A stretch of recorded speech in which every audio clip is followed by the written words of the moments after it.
Hello बच्चों, चलिए आज का हमारा प्रश्न है समाकलनों का हल कीजिए। समाकलन हमें दिया गया है कोस इनवर्स एक्स डीएक्स। इसका हमने समाकलन करना है, तो इस प्रश्न को करने हेतु हमारे पास यहाँ से हमारी मुख्य अवधारणा कार्य करेगी। इस प्रश्न का समाकलन हम आइलेट सूत्र के अनुसार खंडशः समाकलन के रूप में करेंगे।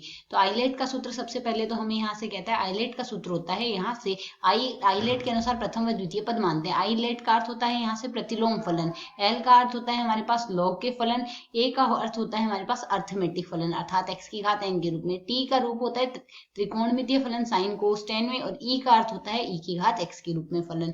तो यहाँ से प्रथम जो आई जैसे प्रथम आ रहा है और एल बाद में आ रहा है, तो आई वाले पद को प्रथम मानेंगे और एल वाले पद को द्वितीय मानेंगे। तो यदि हम यहाँ से देखें, सूत्र होता है प्रथम व द्वितीय पद यदि गुणा में दिया गया हो उसका हमने समाकलन करना हो एक्स के सापेक्ष, तो मान आएगा प्रथम पद को ऐसा का ऐसा रहने देंगे, द्वितीय पद का हम यहाँ से समाकलन कर देंगे एक्स के सापेक्ष माइनस जो प्रथम पद आया है उसका हम अवकलन कर देंगे एक्स के सापेक्ष, द्वितीय पद का समाकलन कर देंगे एक्स के सापेक्ष और पूरे पद का हम समाकलन कर देंगे एक्स के सापेक्ष। तो यदि हम यहाँ से देखें, समाकलन हमें करना है कोस इनवर्स एक्स का एक्स के सापेक्ष। तो यदि हम यहाँ से देखें कोस इनवर्स अर्थात प्रतिलोम फलन दिया गया है, तो यह पद तो हमारे पास प्रथम ही आएगा। अब यदि यह प्रथम आ गया तो द्वितीय पद आएगा हमारे पास एक मान लेते हैं, यह आ जाएगा द्वितीय फलन।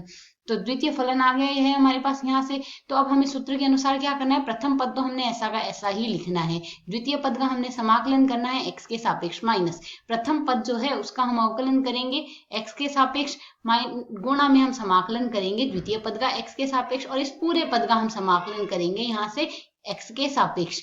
तो यहाँ से यह रूप आ जाएगा, यहाँ से x आएगा यह। तो यदि अब हम इसे सरल करें, कोस इनवर्स x तो हमारे पास ऐसा का ऐसा आ गया, यहाँ से x का एक का समाकलन आ जाएगा x माइनस। अब यहाँ से कोस इनवर्स x का जो अवकलन आता है x के सापेक्ष वह आएगा माइनस का 1/वर्गमूल 1 माइनस एक्स स्क्वायर आ जाएगा। साथ ही यहाँ से 1 का समाकलन करना है, यह हमने x लगा दिया। अब इस पूरे पद का हमने समाकलन करना है x के सापेक्ष।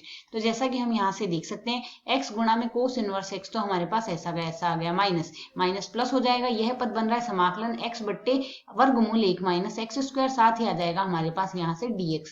तो जैसा कि हम यहाँ से जानते हैं, यह प्रतिस्थापन विधि से हल करेंगे। हम यहाँ से मान लेते हैं, माना 1 माइनस एक्स स्क्वायर बराबर हमारे पास t है, तो माइनस का 2x dx बराबर हमारे पास dt आ जाएगा। और इस पद में यदि मान प्रतिस्थापित करेंगे, पद बनेगा समाकलन dt बटे वर्गमूल हमारे पास t बन रहा है। साथ ही यहाँ से हमें x dx की आवश्यकता होगी, क्योंकि x dx बराबर आएगा माइनस का dt बटे 2, तो 1/2 हम समाकलन के चिन्ह से बाहर लगा देते हैं, माइनस का 1/2 लिखा जाएगा। इस पद को यदि हम सरल करते हैं तो यह हमारे पास क्या बनेगा, x कोस इनवर्स x तो अलग चल रहा है, और यहाँ से माइनस का 1/2 समाकलन t की घात माइनस का 1/2 लिखी जा सकती है, और dt आ जाएगा साथ में। इसे यदि हम सरल करेंगे तो x कोस इनवर्स x तो हमारे पास ऐसा का ऐसा आ जाएगा, माइनस का 1/2 t की घात माइनस का 1/2 प्लस 1 आएगा, और बट्टे में मान आएगा माइनस का 1/2 प्लस 1 प्लस समाकलन स्थिरांक आ जाएगा c। इसे आगे सरल कर देते हैं, यह आएगा x कोस इनवर्स x, और यहाँ से यह मान बन रहा है माइनस का 1/2, टी की घात आ जाएगी हमारे पास प्लस का 1/2, और बट्टे में राशि आएगी प्लस का 1/2 प्लस समाकलन स्थिरांक c। जैसा कि हम यहाँ से देख सकते हैं, यह 1/2 अंश वाले 1/2 से कट जाएगा, और मान आ जाएगा हमारे पास x कोस इनवर्स x और माइनस का t की घात 1/2 अर्थात वर्गमूल t प्लस c आ रहा है। t का मान प्रतिस्थापित कर दे तो यह आ जाएगा x cos inverse x, t का मान आ रहा है हमारे पास 1 माइनस एक्स स्क्वायर प्लस समाकलन स्थिरांक c आ जाएगा, तो वर्गमूल में 1 minus x square plus c हमने लिख दिया। यह आ जाएगा हमें यहाँ से दिए गए पद का x के सापेक्ष समाकलन। आशा है समझ आया। धन्यवाद।